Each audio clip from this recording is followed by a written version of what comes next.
Hello dear students, सर्वप्रथम तुम्हाला सगळ्यांना नवीन वर्षांच्या हार्दिक शुभेच्छा आणि तुमचं आपल्या यूट्यूब चॅनल तसंच आपल्या मोबाईल ॲपमध्ये स्वागत आहे. कारण हा व्हिडिओ दोघंही प्लॅटफॉर्मवर अवेलेबल आहे. So without wasting time let's start the session. बाळांनो, तुम्हाला सगळ्यांना माहिती आहे ऑलरेडी आपण अपकमिंग MHT CET 2025 साठी बायोलॉजी जो सब्जेक्ट आहे त्याचं प्रिपरेशन तुमचं परफेक्ट व्हावं यासाठी एक क्रॅश कोर्स लॉन्च केलेला आहे. तो आपल्या ॲप्लिकेशनवर अवेलेबल आहे. आता त्या कोर्समध्ये आपण कशा पद्धतीने इथून पुढे आपला कोर्स कंप्लीट करणार आहोत, त्या कोर्सला कंप्लीट करत असताना तुम्हाला कुठल्या कुठल्या गोष्टींची गरज पडणार आहे, तसंच MHT CET साठी मुलं नेमकं कुठे चुकतात, त्यांनी कशा पद्धतीने बुक्स रेफर करायला पाहिजे, टेस्ट कशा सॉल्व्ह केल्या पाहिजे आणि बेसिक त्यांना या पुढच्या काही दिवसांमध्ये कुठले कुठले प्रॉब्लेम्स येणार आहे आणि त्याला टॅकल कसं करायचं, एवढी सर्व इन्फॉर्मेशन आपण या व्हिडिओमध्ये बघणार आहे. आता मी हा व्हिडिओ यूट्यूबला पण का टाकलाय, कारण की तुमच्यातले बरेच विद्यार्थी जे MHT CET ची तयारी करतायत त्यांना माहिती नाहीये की एक्झॅक्टली MHT CET ही जी परीक्षा असते ही बोर्ड एक्झामपेक्षा कम्प्लिटली डिफरंट आहे. तयारी पण वेगळ्या पद्धतीने करावी लागते. सो त्यांची सुद्धा याच्यामुळे मदतच होणार आहे आणि जर त्यांची इच्छा निर्माण झाली तर ते कोर्स जॉईन करू शकतील. Okay, so let us start the session. तर सगळ्यात पहिली गोष्ट बाळांनो, मी जी तुम्हाला इथे सांगतोय की आपला जो कोर्स आहे हा कोर्स आपण कसा कंप्लीट करतोय. सो पहिले अगोदर आपल्याकडे उरलेला टाइम जो आहे ना तो समजून घेऊया. ज्या मुलांना वाटतंय की व्हिडिओ थोडा स्लो आहे, स्पीड वाढवून घ्या. 1.5x च्या स्पीडने तुम्ही बघू शकता. आता बघा, सगळ्यात पहिली गोष्ट मला पेन सिलेक्ट करू द्या. ओके, मी पेन सिलेक्ट केलाय. आता तुम्ही जर बघितलं ना, सो आज मी जेव्हा व्हिडिओ तुम्हाला अवेलेबल करून देतो आहे, आजची डेट आहे 2 जानेवारी 2025. सो आज तुम्ही जर बघितलं इथून पुढे जर तुम्ही कॅल्क्युलेट केलं तर आपली जी बोर्ड परीक्षा आहे ती साधारण 11 फेब्रुवारी पासून स्टार्ट होते. जी मुलं स्टेट बोर्डची एक्झाम देत आहेत त्यांची एक्झाम 11 फेब्रुवारी पासून स्टार्ट होते. सो 11 फेब्रुवारीच्या अलीकडे म्हणजे 10 फेब्रुवारी पर्यंत, आणि जर मी 5 जानेवारी पासून पकडलं तर 5 जॅन टू 10 फेब हा साधारणपणे जर आपण टायमिंग बघितलं तर 35 ते 36 दिवस आपल्याला बऱ्यापैकी मिळतं. हे मधले अजून 2-3 दिवस आहेत पण मी ते सोडून देतो. एक 35-36 दिवस आपल्याला बोर्ड एक्झामच्या अगोदर मिळत आहेत, बरोबर. आणि तुम्ही जर बघितलं तर बोर्ड एक्झामच्या नंतर, बरोबर, म्हणजे बोर्ड एक्झामचा तुमचा लास्ट पेपर बायोचाच आहे. 27 फेब्रुवारीला तो शेवटचा पेपर आहे. फेब्रुवारी महिना साधारणपणे आय थिंक यावर्षी 28 दिवसांचा आहे. सो 28 फेब्रुवारी पासून ते 8 एप्रिल पर्यंत आपल्याला त्या ठिकाणी बोर्ड एक्झाम नंतर टाइम मिळतोय. कारण की आपली जी PCB ग्रुपची एक्झाम आहे ती अगोदर होणार आहे आणि नंतर PCM ची होणार आहे, त्याच्यामुळे आपल्याला टाइम थोडासा कमी मिळतो आहे. सो हे सुद्धा कॅल्क्युलेट केलं तर हे सुद्धा साधारणपणे आपल्याला 35-36 दिवस मिळत आहेत. ओके, सो बोर्ड एक्झामच्या अगोदर 35-36, बोर्ड एक्झामच्या नंतर 35-36 जर ऍड केलं तर साधारण 70 ते 75 दिवसांचा कालावधी आपल्याला त्या ठिकाणी अवेलेबल आहे, ज्यात तुम्हाला तुमचं MHT CETचं प्रिपरेशन कम्प्लीटच करायचं आहे. आता यासाठी आपण कोर्स कसा डिझाईन केलाय माहिती आहे का, की बोर्ड एक्झामच्या अगोदर मला माहिती आहे जे मुलं बोर्ड एक्झाम देणार आहे तुम्हाला टेन्शन जास्त बोर्ड एक्झामचं असणार आहे, बरोबर आहे. सो तुम्हाला जर टेन्शन बोर्ड एक्झामचं आहे तर त्या पिरियडमध्ये तुम्ही MHT CET कडे थोडं दुर्लक्ष करणार. ऑब्व्हियस आहे, मी जरी त्या ठिकाणी असेल तर माझ्या बाबतीत पण असंच होईल ना, की नाही यार आता बोर्ड एक्झाम जवळ आहे, मला बोर्डला थोडंसं लक्ष द्यावं लागेल. MHT CET साठी मला नंतर वेळ मिळणार आहे. सो मुलं थोडंसं जरा त्यांची प्रायोरिटी बोर्डला देतील. पण जे मुलं रिपीट करतायत त्यांना काय बोर्ड एक्झामची घेणं देणं नाहीये, ते पूर्णपणे त्यांचा फोकस MHT CET वर ठेवणार आहेत. ओके, सो दोघांचा विचार करून मी काय केलं की बोर्ड एक्झामच्या अगोदर होणारे जे लेक्चर्स आहे मी ते फ्लेक्झिबल ठेवलेत. ओके, आणि ते कमी ठेवलेत कारण की ऑब्व्हियस आहे मुलांचं नुकसान नको व्हायला, जे रेग्युलर विद्यार्थी आहे त्यांचं नुकसान नको व्हायला, म्हणून फ्लेक्झिबिलिटी आणि थोडासा कमी त्या ठिकाणी टायमिंग हा मी लेक्चरचा ठेवलेला आहे. सो हा जो टायमिंग असणार आहे हा फिक्स नसणार आहे बोर्ड एक्झामच्या अगोदर म्हणतोय मी तुम्हाला. ओके, बोर्ड एक्झामच्या अगोदर आपला टायमिंग फ्लेक्झिबल आणि लेस असेल, जिथे तुम्हाला टायमिंग्स कन्वे केला जाईल, त्यामध्ये तुमचं लेक्चर घेतलं जाईल आणि लेक्चर संपल्यानंतर बाळांनो ते लेक्चर ते आपल्या ॲप्लिकेशनमध्ये सेव्ह असेल. ते तुम्ही नंतर तुमच्या पद्धतीने कधी बघू शकता. आता याचा फायदा कोणाला, ज्यांना जमलं लाईव्ह करायला त्यांना त्याचा फायदा झाला, आणि ज्यांना लाईव्ह करायला जमलं नाही, कॉलेज असेल किंवा सबमिशन्स असतील किंवा काही वेगळा स्टडी करत असेल, क्लासेस असेल, तर ते नंतर येऊन ते लेक्चर बघू शकतात. ओके, सो हे आपण बोर्ड एक्झामच्या अगोदर अशा पद्धतीने नियोजन करणार आहे. ओके. सो माझे सुद्धा नाशिकमध्ये ऑफलाईन क्लासेस आहेत, मला सुद्धा त्या ठिकाणी मुलांची तयारी करण्यासाठी माझाही वेळ तिथे जाणार आहे. सो आपण त्यामध्ये फ्लेक्झिबिलिटी ठेवू बोर्ड एक्झामच्या अगोदर. आता एकदा का आपली बोर्ड एक्झाम संपली म्हणजे साधारण 27 फेब्रुवारीचा पेपर संपला की 28 तारखेला तुम्हाला मी त्या ठिकाणी फिक्स टाइम टेबल त्या ठिकाणी आपल्या कोर्सचं देणार. जिथे टायमिंग ठरलेला असेल त्या टायमिंगमध्ये लेक्चर्स होतील. दिवसाला 1 लेक्चर होऊ शकतात, 2 होऊ शकतात, 3 होऊ शकतात, कधी कधी गरज पडली तर 4ही होऊ शकतात. आपण तिथे लेक्चर्सची फ्रिक्वेन्सी वाढवणार आहोत. लक्षात आलंय तुम्हाला सगळ्यांना? कारण त्यानंतर तुम्हाला दुसरं कुठलंही त्या ठिकाणी टेन्शन नसणार आहे एक्झामचं. तुम्हाला पूर्णपणे तुमचा फोकस CET वर देता येईल कारण की तुमची बोर्ड एक्झाम झालेली असणार आहे. काही मुलं जे त्या ठिकाणी नीटसाठी तयारी करत असतील कदाचित ते नीटसाठी त्या ठिकाणी थोडा वेगळा वेळ देऊ शकतात, पण मॅक्झिमम मुलं जे CETची तयारी करतात त्यांना त्या ठिकाणी बेनिफिटच होईल कारण दुसऱ्या परीक्षा राहणार नाही. आय होप तुम्हाला सगळ्यांना क्लॅरिटी याच्यामध्ये आली आहे. बोर्ड एक्झामच्या अगोदर आपला टायमिंग फ्लेक्झिबल असेल, बोर्ड एक्झाम नंतर आपला टायमिंग फिक्स आणि त्या ठिकाणी फ्रिक्वेन्सी पण लेक्चरची वाढेल. आता याचा दुसरा फायदा कोणाचा माहिती आहे का? की जे मुलं कोर्स त्या ठिकाणी उशिरा जॉईन करणार आहेत. कारण त्यांनी समजा काही मुलं कसं करतात बोर्ड एक्झाम झाली की मग कोर्स जॉईन करतात, त्यांना असं वाटतं. तर त्यांचंही तिथे नुकसान होणार नाहीये. आणि ज्या मुलांनी आत्तापासून तयारी करतायत आणि जे बोर्डकडे जास्त जरा झुकलेले आहेत त्यांचे त्या ठिकाणी नुकसान होणार नाही. आय होप तुम्हाला पहिला पण क्लिअर आहे. आता मला माहिती आहे, खात्री आहे, तुम्हाला जर याच्यात काही डाऊट्स असतील, काही क्लॅरिटी हवी असेल, अजून क्लॅरिटी हवी असेल तर तुम्ही मला त्या ठिकाणी ॲप्लिकेशनमध्ये मेसेज करू शकता पर्सनली, किंवा माझा व्हॉट्सअप नंबर तुमच्याकडे ऑलरेडी मी तुम्हाला लेक्चर म्हणजे या व्हिडिओच्या पुढे देणार आहे, त्यात तुम्ही मला मेसेज टाकू शकता. कॉल्स मी जनरली रिसीव्ह करत नाही, कॉल करू नका. ओके. चला पुढची स्लाइड घेऊया. येस, अति महत्त्वाची स्लाइड ही सगळ्यांसाठी आहे. ती अशी आहे की सर हा कोर्स कंप्लीट करत असताना आम्ही फक्त कोर्सेस बघायचा की कुठले बुक्स पण रेफर करायचे? हा खूप महत्त्वाचा प्रश्न आहे बाळांनो. आणि ही स्लाइड तुमच्यासाठी खूप खूप खूप खूप फायदेशीर आहे कारण याच्यामध्ये मी तुम्हाला पूर्ण कोर्सचा जो एक्स्ट्रॅक्ट आहे ना, समरी आहे ना, ती वाइंड अप करणार आहे. बघा, सगळ्यात पहिली गोष्ट तुम्हाला टेक्स्ट बुक रेफर करायचं. आता तुम्ही म्हणा सर हे काय सांगताय तुम्ही रटाळ, हे तर आम्हाला ऑलरेडी माहिती आहे. अरे बाबांनो थोडंसं थांबा. ठीक आहे, एक 10-12 वर्षाचा अनुभव आहे मला. जरा नीट थंड डोक्याने ऐका मी काय सांगतोय ते. टेक्स्ट बुक तुम्हाला 12वीचं रेफर करायचं आहे, टेक्स्ट बुक तुम्हाला 11वीचं रेफर करायचं आहे, पण ते कोणतं रेफर करायचं हे तर नीट ऐकून घ्या. तुम्हाला जे लेटेस्ट टेक्स्ट बुक आहे 2024चं 2023चं तेच रेफर करायचं आहे. सर आता हे काही नवीन शोधून काढलं तुम्ही? अरे बाळांनो, हे शोधून नाही काढलं मी, जे आहे ते तुम्हाला प्रॅक्टिकली खरं सांगतोय. त्याचं कारण असं आहे बाळांनो की तुम्ही जर तुमच्याकडे बायोलॉजीचं जर बुक असेल आणि त्याचं जे इयर असेल, मी तुम्हाला हे थोडक्यात 1 मिनिट समजावून सांगतो. आता माझ्याकडे सुद्धा हे बायोचं टेक्स्ट बुक आहे. तुम्ही तुमचं पुस्तकाचं जे इयर आहे ते कुठं बघायचं? बघा, हे फर्स्ट पेज आहे. हे पहिलं पेज टर्न केल्यानंतर इथे आहे ना साधारणपणे इयर असतं. आता इथे मला माहित नाही तुम्हाला दिसतंय की नाही, पण इथे जे माझ्याकडे पुस्तक आहे इथे जी रीप्रिंट आहे ही 2024ची आहे. हे पुस्तक चालणार आहे. त्याचं कारण असं आहे. तसंच तुम्ही 12वीचं पण टेक्स्ट बुक बघा, कारण की तुम्हाला सांगतो 2024 आणि 2023 जर असेल रिप्रिंट तर इट विल बी ओके, ते चालणार आहे. पण तुमच्याकडे जर 2022, 21, 20ची पुस्तकं असतील बाळांनो तर तिथे तुम्हाला प्रॉब्लेम होऊ शकतो. आता हे मी असं स्टेटमेंट का म्हणतो त्याचं कारण सांगतो. हे जे लेटेस्ट बुक्स आहेत ना बाळांनो, याच्यामध्ये खूप सारे कन्सेप्ट हे बोर्डाने अपडेट केलेले. तुम्हाला एक एक्झाम्पल देऊ, एकदम छोटंसं एक्झाम्पल देतो, ते लगेच लक्षात येईल. बाळांनो, तुम्ही सगळ्यांनी जर ह्युमन न्यूट्रिशन हा टॉपिक जर 11वीला असताना वाचला असेल तर त्या ह्युमन न्यूट्रिशनमध्ये बघा तुम्हाला सगळ्यांना गॅस्ट्रिक ग्लँड्स दिलेले आहेत. तुम्ही बघितले आहेत का की नाही बघितलेल्या? ठीक आहे. सो तुम्ही जरा एकदा त्या ज्या ग्लँड्स आहेत ना त्या ग्लँड्स बघा जरा. मी तुम्हाला पेज नंबर पण सांगतो आणि तुम्ही म्हणजे ते एकदा हे करून बघा, म्हणजे टॅली करून बघा. मी तुम्हाला टॉपिकचं आहे ना पेज नंबर सांगतो. पेज नंबर आहे ना बाळांनो त्याचं, just a minute, gastric Gland म्हणण्यापेक्षा गॅस्ट्रिक ग्लँड्स बरोबर, पेज नंबर 166 वर आहे. क्लास 11चं टेक्स्ट बुक तुमच्याकडे असेलच, एकदा जरा बघा. आता हे नवीन टेक्स्ट बुक आहे. न्यूमध्ये आणि जुन्यामध्ये काय फरक आहे तो नीट समजून घ्या. याच्यात तुम्ही जर बघितलं ह्याच्या गॅस्ट्रिक ग्लँड्स आहेत ना बाळांनो, याच्यामध्ये मेजर 4 टाईपच्या सेल्स दिले आहेत. आणि ज्यांच्याकडे जे जुनं बुक आहे ना 2020, 21, 22 त्याच्यात 3च सेल्स दिले आहेत. एक सेल नव्याने अपडेट झालेली आहे 2024 मध्ये, म्हणजे या पुस्तकामध्ये.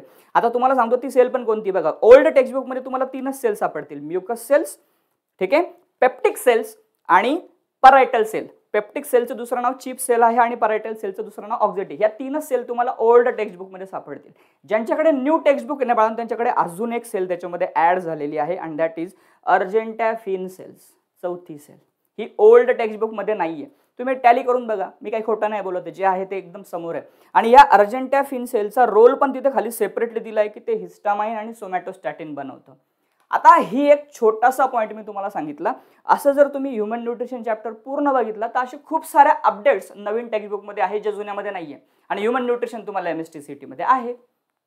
Similarly with excretion, similar with respiration and similar with the biomolecule also. बऱ्याच गोष्टी अपडेट झाल्या, जशा 11वीला अपडेट झाल्या तशा 12वीला पण झाल्या. 12वीचं एक एक्झाम्पल देतो. पहिलाच चॅप्टर काढायचा, बायनरी फिशनचे एक्झाम्पल्स बघायचे. बायनरी फिशनचे एक्झाम्पल जर तुम्ही ओल्ड टेक्स्टबुक मध्ये बघितले तुम्हाला पॅरामोशियम आणि अमिबा हे 2 एक्झाम्पल्स भेटून जातील बायनरी फिशनचे. आणि न्यू टेक्स्टबुक मध्ये काय अपडेट झालेलं आहे ते तुम्ही मला खाली कमेंट सेक्शन मध्ये टाका किंवा रिप्लाय करा व्हॉट्सअपला. तुम्हाला लगेच लक्षात येईल, ओ सर तुम्ही तर एकदम काहीतरी बॉम्बच फोडून टाकला हा नवीन टेक्स्टबुक आणि जुनं टेक्स्टबुक. अरे बाबा मी तेच सांगतो, जर या नवीन पॉईंट्सवर तुम्हाला MST-CET क्वेश्चन्स आले तर काय करणार? तुम्ही म्हणाल आम्ही तर सगळं वाचून गेलो, तुम्हाला काय वाटेल आउट ऑफ सिलेबस क्वेश्चन आहे? नाही, आउट ऑफ सिलेबस नाही आहे तो क्वेश्चन, इन सिलेबसच आहे. चुकी तुमची आहे, तुम्ही जुने टेक्स्टबुक रेफर केले. अजिबात नाही. मग सर आता नवीन घ्यायचे का? उसमें कुछ नहीं कर सकता मी काहीच नाही करू शकत बाळा. तुम्हाला नवीन टेक्स्टबुक घ्यावं लागेल, थोडा खर्च करावा लागेल. आणि जर नवीन टेक्स्टबुक घ्यायची नसतील तर काय करायचं? मी तुम्हाला शिकवताना म्हणजे आपण जेव्हा कोर्समध्ये मी MST-CET लेक्चर्स घेईल तेव्हा तुम्हाला मी त्या अपडेट्स जिथे जिथे चेंज झाले ते सांगणार. ते माझं काम आहे. Okay right. सो दोघं ऑप्शन्स मी तुम्हाला सांगितलं. सो टेक्स्टबुक तुम्हाला लेटेस्ट रेफर करायचे. मी डायरेक्ट दुसरा आणि तिसरा पॉईंट न सांगतो, तुम्हाला चौथा पॉईंट सांगतोय. मला आता इथपर्यंत तुम्हाला क्लिअर झाला असेल की हा व्हिडिओ किती महत्त्वाचा आहे. चौथी गोष्ट सांगतो. थोडा मोठा आहे, मला माहिती आहे व्हिडिओ थोडा मोठा आहे, पण तुम्हाला व्यवस्थितपणे तो बघायचा आहे. सगळ्यात महत्त्वाची गोष्ट, MCQ तुम्हाला या ठिकाणी सॉल्व्ह करावे लागतील जास्तीत जास्त. ज्या मुलांची MCQची प्रॅक्टिस खूप जास्त असेल त्यांचे स्कोर येण्याचे चान्सेस खूप जास्त असतात. सो तुम्हाला या कोर्समध्ये मी जितके पण MCQ सॉल्व्ह करून देणार आहे. सो साधारणपणे तुम्हाला 2 पद्धतीने MCQ बघायचे. पहिली पद्धत मी तुम्हाला सांगतो की जिथे मागच्या वर्षीचा कोर्स मी तुम्हाला ऑलरेडी दिलेला आहे. ओके, 2024चा कोर्स मी तुम्हाला ऑलरेडी दिला, त्याचं फोल्डर दिलेलं आहे. ठीक आहे, कोर्स जर तुम्ही ओपन केला त्यात तुम्हाला भेटून जाईल MST-CET 2024चा कोर्स, प्रिव्हियस कोर्स असं दिलेलं आहे. त्याच्यामधले सर्व MCQ तुम्हाला सॉल्व्ह करायचे आहेत, बघायचे आहे तुमच्या सोयीनुसार. ऑलरेडी ते अवेलेबल आहे, तुम्ही आता गेले लगेच चेक केलं तर भेटून जातील. आणि तसंच आता लाईव्ह आपण 2025चे जे MCQ आपल्या कोर्समध्ये घेणार आहे ते सर्व MCQ तुम्हाला व्यवस्थितपणे कंप्लीट करा, कारण मॅक्झिमम क्वेश्चन्स त्या MCQ मधून येतील हे मी तुम्हाला माझ्या अनुभवातून सांगतो आहे. ओके, बाकी जे मुलं फॉलो करतील स्कोर येतात म्हणजे येतात. ठीक आहे. त्यानंतर मी तुम्हाला हे जे लेक्चर्स घेणार आहे हे लेक्चर्स घेत असताना बाळांनो खूप साऱ्या ट्रिक्स सांगतो, खूप साऱ्या टिप्स सांगतो. Just take an example. Suppose मी तुम्हाला म्हटलं आत्ता लगेच म्हटलं की बाबा मला तुम्ही सगळेजण ॲनिमोफिलीची ट्रिक सांगा. ॲनिमोफिली माहिती ना सगळ्यांना? हां, टाइप्स ऑफ पॉलिनेशन मध्ये ॲनिमोफिली येतं की ज्याच्यामध्ये एअर थ्रू पॉलिनेशन होतं, विंड थ्रू पॉलिनेशन होतं. त्याचे एक्झाम्पल सांगा, प्लांटचे एक्झाम्पल सांगा. पार्ट आहे तुमचे? आहेत तुम्हाला माहिती? माझे पार्ट आहेत. व्हीट आहे, बार्ली आहे, कॉर्न आहे, पाम आहे, राय आहे, राईस आहे आणि ओट आहे. बघा मी कसे सांगितले. चला काही हरकत नाही. मला ऑर्निथोफिलीचे एक्झाम्पल सांगा. ऑर्निथोफिलीचे एक्झाम्पल सांगा. पार्ट आहे तुमचे? नाही पार्ट आहे, माझे पार्ट आहेत. बॉम्बॅक्स आहे, ब्युटिया आहे, है ना, बॉटल ब्रश आहे. कसं काय सांगितलं मी? तुम्हाला कसं काय लक्ष देत नाहीये? हे तीच तर गंमत आहे. तुम्ही म्हणा सर तुम्ही टीचर आहे. असं नाही रे बाबा, टीचर जरी असलो तरी मी ह्युमन बिंगच आहे ना, मशीन तर नाही आहे ना सगळं पाठ करायला. तर हे सगळं कसं लक्षात राहतं? तर हे सगळं लक्षात राहण्यासाठी काही ट्रिक्स असतात, काही टिप्स असतात जे यूज केल्या की ते लक्षात राहतं. मग तुम्हाला या सर्व टिप्स या तुम्हाला त्या ठिकाणी मी सांगणार आहे. त्यांच्या मदतीने तुमचे असे डिफिकल्ट टॉपिक लगेच लक्षात राहतील. मी तुम्हाला जर विचारलं सांगा 9 नंबरची ग्रॅन्युलर नर्व कुठली आहे, सांगता येईल तुम्हाला?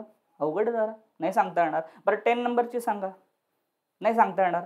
बरं तिचं तुम्ही टाईप सांगा मला, सेन्सरी आहे, मोटार आहे, मिक्स आहे, कोणती, नाही सांगता येणार. ट्रिक्स वापराव्या लागतील. जर मी तुम्हाला म्हटलं चला ड्रायोपिथिकस मॅनचे फॉसिल्स कुठे सापडले, काय सांगणार? हो सर ड्रायोपिथिकस, बरं ठीक आहे जाऊ द्या. रॅमोपिथिकसचे सांगा, नाही सांगता येणार. मग हे अशा पद्धतीचे क्वेश्चन जर तुम्हाला CET मध्ये आले तर काय करणार? लक्षात येतं तुम्हाला? सो ह्या क्वेश्चनसाठी काही ट्रिक्स असतात, काही टिप्स असतात. मी तुम्हाला सांगेल त्या एकदम तुम्ही जर व्यवस्थितपणे लिहून घेतल्या नोटबुकमध्ये, कारण त्यासाठी तुम्हाला एक सेपरेट नोटबुक बनवायची, त्याच्यामध्ये तुम्हाला सगळ्या ट्रिक्स सगळ्या टिप्स लिहून घ्यायचे आणि त्या फक्त रिवाइज करायच्या. असे क्वेश्चन्स तुम्हाला त्या ठिकाणी अजिबात त्रास देणार नाही. बाकीच्या मुलांना ते जमणार नाही, ते चुकतील, तुम्ही चुकणार नाही. कारण तुम्हाला ऑलरेडी माहिती आहे त्या क्वेश्चनचा आन्सर कसं फाइंड आउट करायचं, राईट. सो ट्रिक्स, मग सगळ्या गोष्टींना ट्रिक्स लावायच्या का अजिबात नाही, काही गरजच नाही. जिथे जिथे गरज आहे तिथे तिथे तुम्हाला ट्रिक्स लावायचे आहे, टिप्स वापरायचे. आय होप तुम्हाला क्लिअर झाले. सर 2 नंबर आणि 3 नंबर सांगा. आता हे 2 नंबर आणि 3 नंबरचे जे बुक आहे ना बाळांनो, हे खूप महत्त्वाचे बुक्स आहेत. 2 नंबरला मी तुम्हाला सगळ्यांना रेकमेंड करेल स्कोर बुस्टर नावाचं पुस्तक. ओके, स्कोर बुस्टर नावाचं पुस्तक येतं बाळांनो. ओके, तुम्हाला त्या ठिकाणी ते घ्यायचं आहे, परचेस करायचं आहे. ओके, स्कोर बुस्टर हे जे बुक आहे, आता इथे माझ्याकडे लगेच तुम्हाला दाखवायला नाही येते. स्कोर बुस्टर तुम्ही ऑनलाईन सुद्धा ते घेऊ शकता. बेस्ट बुक आहे. त्याच्यामध्ये तुम्हाला जर लेटेस्ट बुक भेटलं ज्यामध्ये 2024चे सुद्धा क्वेश्चन्स MSTCDचे ॲड केलेले असतील तर ते बुक तुम्ही डोळे झाकून घ्या आणि त्यातूनच तयारी करा. तुम्हाला मॅक्झिमम क्वेश्चन्स त्यातून बघायला मिळतील. ओके, 2024चं जर लेटेस्ट ॲडिशन असलेलं बुक, क्वेश्चन्स ॲड केलेलं बुक भेटलं तर बेस्ट आहे. आणि एक मी तुम्हाला टार्गेटचं बुक रेफर करतोय. टार्गेटचं कुठलं बुक माहिती आहे का? टार्गेटने मागच्या वर्षी आहे ना काय केलं होतं, म्हणजे मागच्या वर्षी 2024साठी त्यांनी 2023 MSTCT मध्ये आलेल्या 12 शिफ्ट ज्या असतात, तुम्हाला माहिती का 12 शिफ्टमध्ये पेपर होतो, त्या 12च्या 12 शिफ्टचे question papers physics, chemistry, bio तसंच फिजिक्स, केमिस्ट्री, मॅथ्स असे त्यांनी बुक्स बनवले होते. बेस्ट बुक होतं, मुलांनी ते चांगलं रेफर केलं आणि खूप फायदा आला. सो तुम्ही जर 12 शिफ्टचे क्वेश्चन पेपर्स त्या ठिकाणी जर तुम्हाला भेटले तर ते तुम्ही रेफर करू. ते तर ऑलरेडी मार्केटमध्ये आहे 2023चं.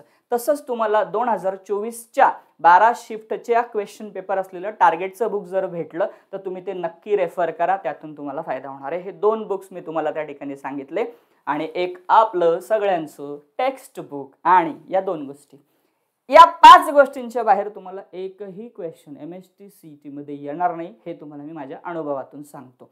राईट, लक्षात आला असेल, सगळ्यांना कॉन्फिडन्स पण आला असेल. अरे बापरे, तयारी तर एकदम जोरदार हो राहिली आपली, है ना. चला पुढची गोष्ट. आता सर तयारी केली, सगळं झालं, आता पुढे काय? पुढे सगळ्यात महत्त्वाची गोष्ट जी असते ना, की मागच्या वर्षी सुद्धा मुलांनी पेपर दिले 2024मध्ये. मी कोर्स घेतला होता, माझ्याकडे जवळपास 700-800 विद्यार्थी होते. त्याच्या मागच्या वर्षी 2023मध्ये सुद्धा मी कोर्स घेतला, तेव्हाही विद्यार्थी भरपूर होते.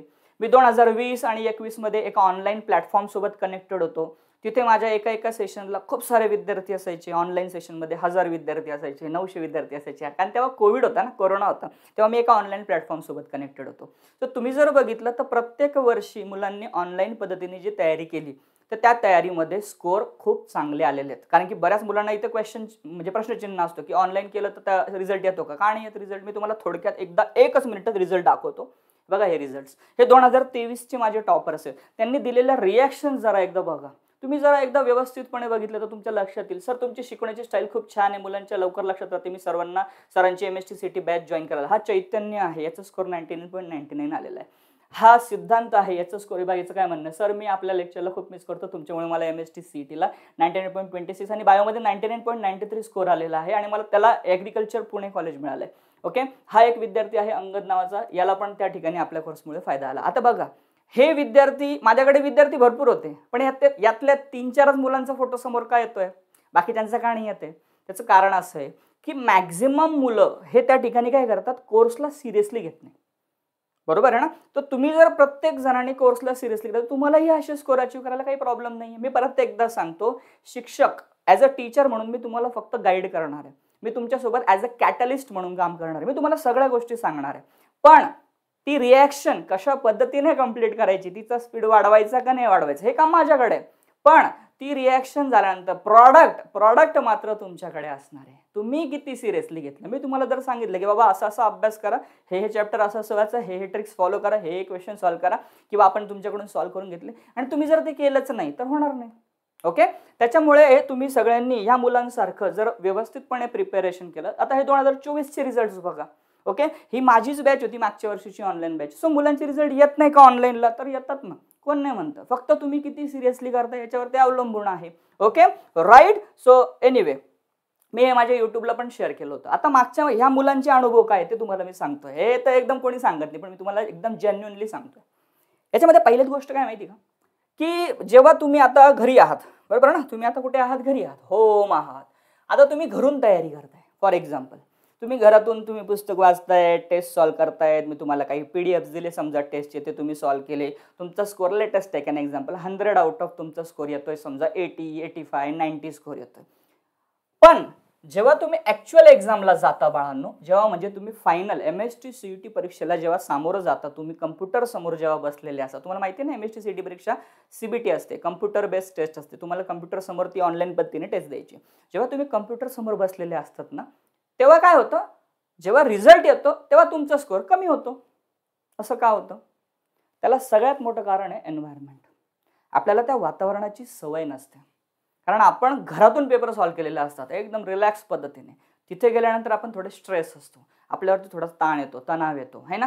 सो सिली मिस्टेक्स आपल्याकडून होतात. मुलं सांगतात पेपरवरून आलं, ओ सर मला इथं सगळं यायचं हो, पण तिथे गेल्यानंतर माझ्याकडून काही काही एकदम असे काही काही एकदम सोपे सोपे क्वेश्चन चुकले. तुम्हाला तुमचे क्वेश्चन्स कळतात का? हो, नंतर कळतात, कारण की CET तुमची क्वेश्चन पेपर रिलीज करतं PDF फॉर्मॅटमध्ये, ज्यात खरं उत्तर काय होतं आणि तुम्ही काय उत्तर दिलं होतं हे तुम्हाला पूर्णपणे बघायला मिळतं. तुम्ही ते टॅली करू शकता, चेक. तेव्हा मुलं सांगतात, ओ सर माझ्याकडून एकदम सोपे सोपे क्वेश्चन चुकले. का होतं असं? याचं कारण तेच तर मी तुम्हाला सांगतो, एन्व्हायरमेंट. ओके, याचं कारण आहे एन्व्हायरमेंट. तुम्ही तुमच्या स्ट्रेसला कसं त्या ठिकाणी हँडल केलं पाहिजे, कशा पद्धतीने क्वेश्चनला सामोरं केलं पाहिजे, सिली मिस्टेक कशा टाळल्या पाहिजे, हे मी तुम्हाला सगळं सांगणार आहे. दुसरी गोष्ट, टायमिंगचं प्रेशर असतं अजून. म्हणजे तुम्ही जर तिथे बघितलं पेपरला बसले ना, तर तुमचा बायोचा पेपर जेव्हा सुरू होतो ना बाळांनो, त्याच्या अगोदर इथे टायमिंग असतो असा मिनिट्स. ठीक आहे, तुम्ही जसं ओके करता म्हणजे टेस्ट स्टार्ट करता, इथे लगेच टायमिंग होऊन जातो 89.59 मिनिट्स, है ना. एक सेकंद लगेच कमी होतो. तो टायमिंग जो असतो ना, तो टायमिंग आपल्यावरती त्या ठिकाणी प्रेशर आणतो. अरे बापरे वेळ चाललाय, अरे बापरे वेळ चाललाय. आणि या टायमिंग मध्ये अजून एक गोळ काय होतं माहिती का, CET मुद्दाम तुमचा वेळ जास्त जावा, प्रत्येक क्वेश्चन मध्ये तुम्ही जास्त वेळ द्यावा, यासाठी काही क्वेश्चन्स असे टाकतं ना की जे लॉंग क्वेश्चन्स असतात, म्हणजे टाइम कन्झ्युमिंग क्वेश्चन्स असतात. म्हणजे याचा अर्थ कळाला का तुम्हाला? याचा अर्थ काही प्रश्न इतके लेंदी असतात की ते वाचायलाच खूप वेळ जातो. म्हणजे तेवढ्या एका क्वेश्चनला सॉल्व्ह करण्यामध्ये तुम्ही कदाचित पुढचे 2 किंवा 3 क्वेश्चन सॉल्व्ह करू शकले असते, असे क्वेश्चन्स येतात. बऱ्याच वेळेस ॲसर्शन आणि रिझन सारखे क्वेश्चन येतात. म्हणजे तुम्हाला एक ॲसर्शन दिलेलं असतं, त्याला एक रिझन दिलेलं असतं आणि खाली ऑप्शन्समध्ये विचारतात की ॲसर्शन रिझन काय, दोघं करेक्ट आहे, दोघं इनकरेक्ट आहे, एक करेक्ट इनकरेक्ट, असं विचारतात. हे का करतात रे? असं मुद्दाम नाही करत, तुमचा वेळ जातो त्याच्यामध्ये. सो आता तुम्ही जेव्हा पेपरला सामोरं जाणार तेव्हा हे क्वेश्चन्स कसे सॉल्व्ह करायचे किंवा याला काही ऑप्शन आहे का, तर हे सगळं तुम्हाला कोर्समध्ये सांगितलं जाईल प्रॉपरली. लक्षात आलं तुम्हाला सगळ्यांना? सो बऱ्याच वेळेस क्वेश्चन म्हणजे तुम्ही तयारी किती केली यापेक्षा पण ऍक्च्युअली जेव्हा एक्झामला तुम्ही फेस करणार तेव्हा तुम्ही काय गोळ घातला पाहिजे, तेव्हा तुम्ही कसं तिला सामोरं गेलं पाहिजे, हे प्रचंड महत्त्वाचं असतं. आय होप तुम्हाला सगळ्यांना लक्षात आलंय. ओके, आता सगळ्यात महत्त्वाची स्लाइड याच्या पुढची जी आहे ती अशी, हे एक्सपिरियन्सेस मी तुम्हाला सांगितले. बऱ्याच मुलांचं म्हणणं असतं, सर माझा आहे ना PCB ग्रुप आहे, मला फिजिक्स पण करायचं आहे, मला केम पण करायचं आहे, मला बायो पण करायचं आहे. मला असं वाटतं बायोचं होऊन जाईल, ते फिजिक्स आणि केमचं मी ते बॅलन्स कसं करू ते मला सांगा ना जरा. हा मोस्ट कॉमन क्वेश्चन आहे. म्हणजे मी फिजिक्सला किती वेळ देऊ, केमला किती वेळ देऊ, बायोला किती वेळ देऊ, याचं एकदम सोपं उत्तर सांगू का? एकदम सोपं उत्तर. म्हणजे तुम्ही एखाद्या नॉन सायन्स असलेल्या व्यक्तीला जरी विचारलं, म्हणजे एखाद्या आर्ट कॉमर्स जरी विचारलं तरी तो सांगाल. कसं? मला सांगा, पेपर किती मार्कांचा आहे? 200. आउट ऑफ 200 100 मार्क्स कोणाला आहे? बायोला आहे. 50 मार्क्स कोणाला आहे? केमला आहे. 50 मार्क्स कोणाला आहे? फिजिक्सला. ऑब्व्हियसली तुम्ही वेळ कोणाला जास्त दिला पाहिजे?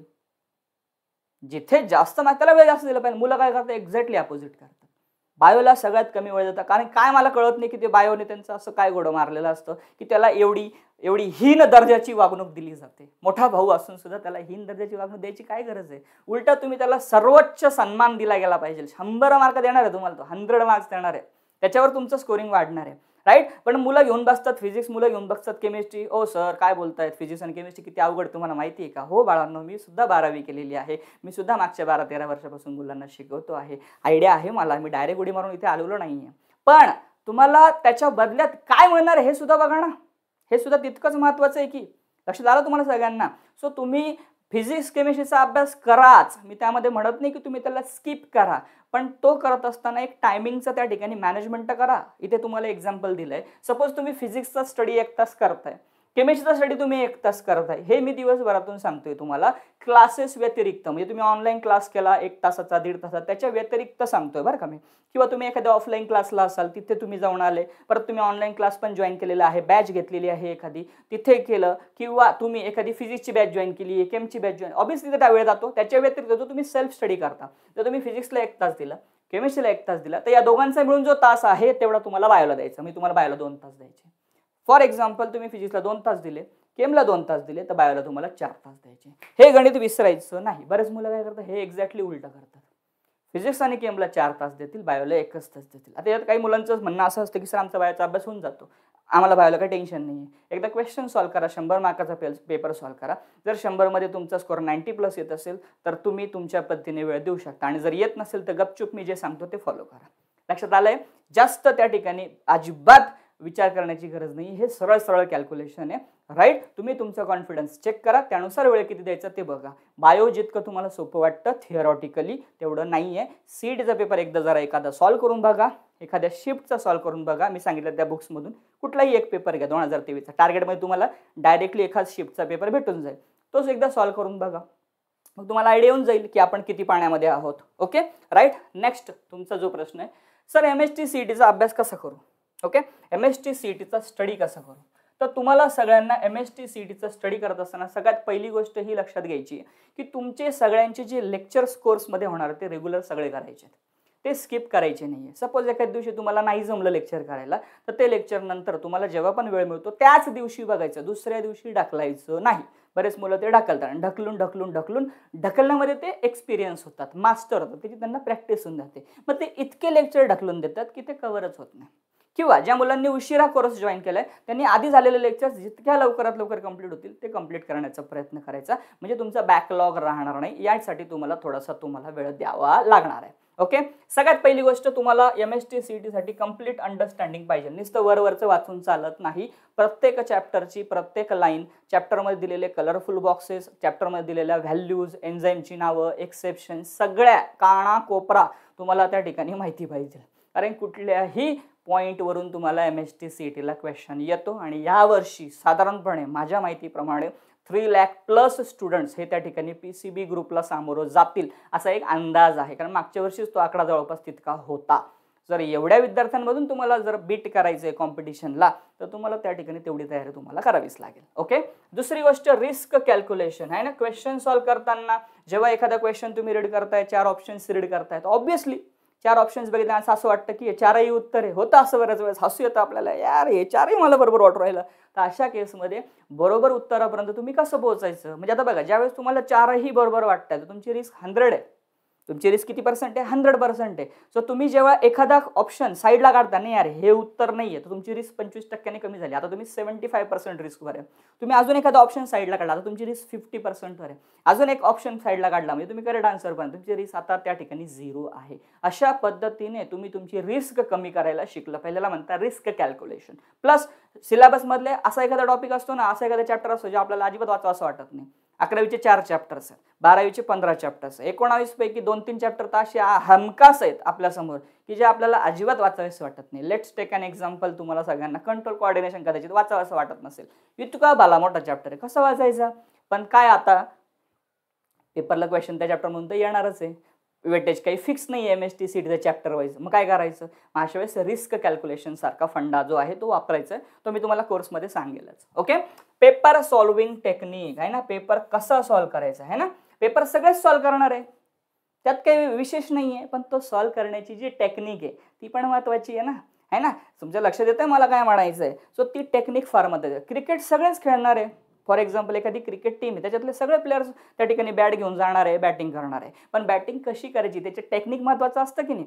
सिमिलरली इथे सुद्धा पेपर सॉल्व्ह करत असताना त्याचं टेक्निक फार महत्त्वाचं आहे. ते टेक्निक तुम्हाला व्यवस्थितपणे ठेवावं लागेल. आणि last but not list is that stress management. Stress हा खूप खूप खूप खूप भयंकर असतो.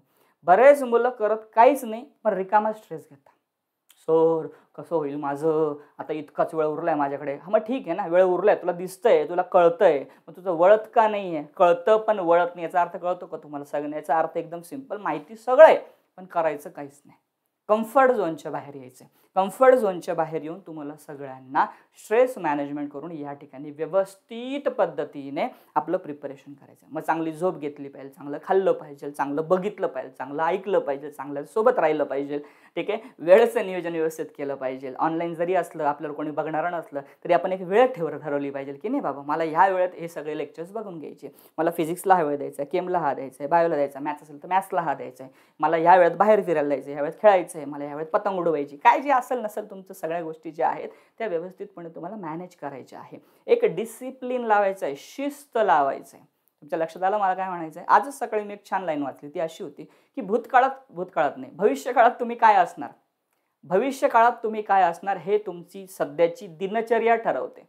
आजच आलंय पेपरमध्ये आणि त्याचा अर्थ बघा ना, तुम्ही भविष्यात कुठे असणार, तुम्हाला गव्हर्नमेंट कॉलेज मिळणार, प्रायव्हेट मिळणार, की तुम्ही सेमी गव्हर्नमेंटमध्ये जाणार, का तुम्हाला डोनेशन भरायला लागणार, का तुम्हाला ॲडमिशनच मिळणार नाही, हे कशावर अवलंबून असणार आहे? आजची दिनचर्या. तुम्ही आज काय करताय, तुम्ही कोणाला फॉलो करताय, तुम्ही कोणाचे लेक्चर्स बघताय, तुम्ही काय स्वतःसाठी वाढून ठेवलंय, याच्यावर अवलंबून असणार आहे. So take it seriously and start your MST CET preparation now. Okay. सगळ्यात महत्त्वाची गोष्ट, कोर्स कसा कंप्लीट करायचा मी ऑलरेडी सांगितलंय तुम्हाला. लेक्चर सगळे रेग्युलरली बघायचं, तुमचा टाइम सगळ्यांनी सेट करून घ्यायचा की तुम्ही कोणत्या वेळात लेक्चर बघणार आहे. कारण बऱ्याच वेळेस असं होतं की लेक्चरचा टायमिंग हा 2 ठिकाणी ओव्हरलॅप होतो, मग कोणाला प्रायोरिटी द्यायची, कोणाचे लेक्चर्स नंतर बघायचे हे तुम्ही ठरवायचं. आणि ॲडजस्टमेंट प्रचंड महत्त्वाची, ही बोर्ड एक्झामच्या अगोदर तुम्हाला करावी लागणार आहे. कारण की बऱ्याच वेळेस बोर्ड एक्झामसाठी तुम्हाला प्रॅक्टिकल एक्झामला जायला लागेल, इंटरनल प्रॅक्टिकल एक्झामला तुम्हाला जर्नल सबमिशनसाठी जायला लागेल, किंवा तुम्हाला कधी तुम्हाला काही एक वेगळ्या कामासाठी रिसिट घ्यायला जावं लागलं, बरोबर आहे ना. तर असे तुम्हाला आहे, तर मग त्या दिवशी तुमचं लेक्चर थोडंसं प्लस मायनस होईल. तर त्या दिवशी तुम्हाला ॲडजस्टमेंट ही करायची की तुम्हाला जेव्हा वेळ मिळेल तेव्हा ते लेक्चर बघून घ्यायचं. किंवा काही मुलं कदाचित बोर्ड एक्झामच्या 10-15 दिवस अगोदर लेक्चर्सच बघणार नाही, ते म्हणतील नंतर बघेल, चालेल, काही प्रॉब्लेम नाही. ॲडजस्टमेंट ही तुम्हाला तुमच्या लेवलला करायची. म्हणून मी तुम्हाला बोर्ड एक्झामच्या अगोदर जे लेक्चर्स ठेवलेत ते फ्लेक्झिबल ठेवले. ओके, लक्षात आलं तुम्हाला सगळ्यांना? Yes, very good. सो जे मुलं ऑलरेडी कोर्स जॉईन करून बसलेत त्यांना ऑल द बेस्ट. जे मुलं आता हा व्हिडिओ बघून इन्स्पायर झाले, ज्यांना वाटते की नाही यार हा माणूस काहीतरी आपलं फायद्याचं करून देणार आहे, आपल्याला फायदा करून देणार आहे, त्यांनी लगेच फटाफट जाऊन ॲप्लिकेशनला माझा कोर्स जॉईन करून घ्यायचा आहे. प्राईस अजूनही 499च आहे. काही दिवसात ती वाढणार, एवढं कन्फर्म, एवढं फिक्स आहे, मी तुम्हाला आधीच सांगतोय.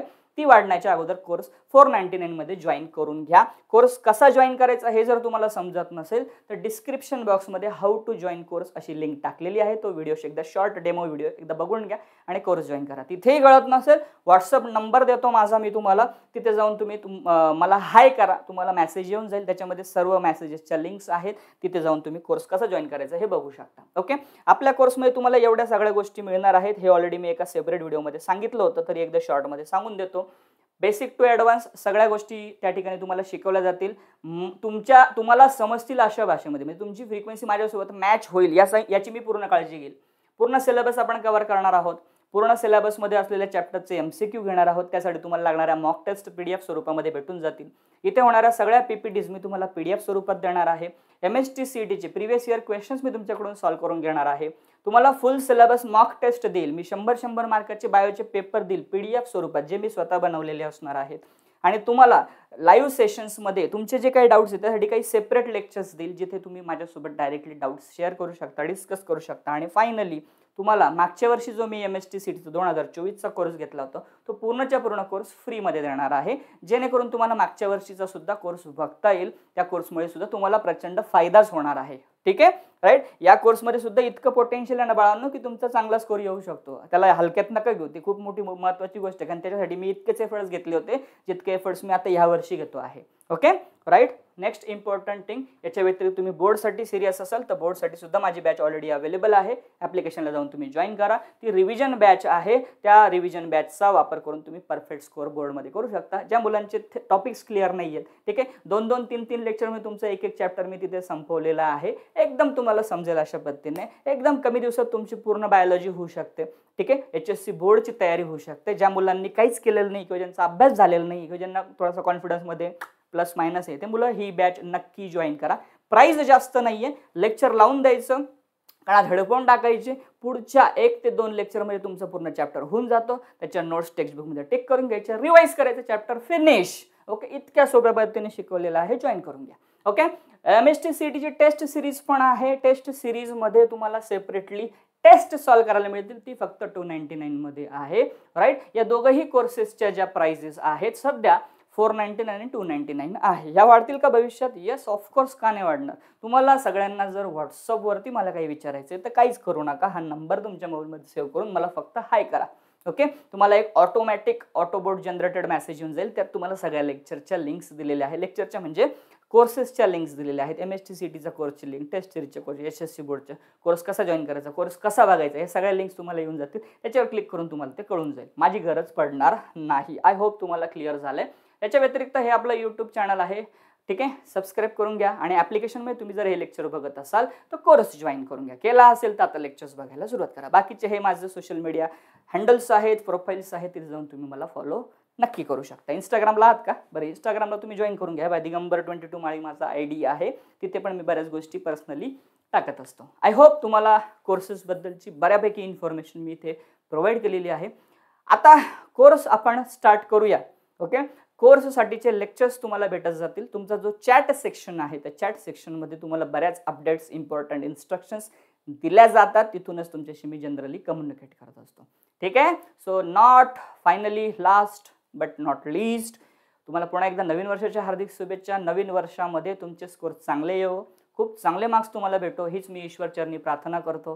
म्हणजे त्या ठिकाणी तुमचं नाव अगोदर होईल आणि त्याच्यानंतर माझं होईल. ओके, तुमच्या स्वार्थामध्ये माझा स्वार्थ दडलेला आहे. दोघांचाही हित साधण्यासाठी आपण ईश्वराला प्रार्थना करूया आणि तुम्हाला सगळ्यांना ऑल द बेस्ट देतो. Wish you all the best. Have a good day. Take care. Bye bye. जय हिंद.